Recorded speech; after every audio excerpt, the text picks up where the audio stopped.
1971 সাল এক অগ্নিগর্ভ সময় পূর্ব পাকিস্তানের মাটিতে দম বন্ধ করার নিপীড়ন, নিদারুণ অত্যাচার আর সেখান থেকে উঠে আসা এক মুক্তির ডাক। নেতা শেখ মুজিব। রক্ত যখন দিয়েছি, রক্ত আরো দেব, এই দেশের মানুষকে মুক্ত করে ছাড়বো ইনশাআল্লাহ। আর এই মুক্তির সংগ্রামে বাংলাদেশের পাশে এসে দাঁড়ালো প্রতিবেশী রাষ্ট্র ভারত।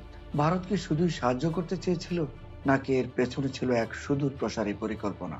ভারতের এই ভূমিকা শুধুমাত্র শরণার্থী সংকট বা মানবিক সহায়তার জন্য ছিল না। তবে কি? আজ আমরা সেই কাহিনী জানবো।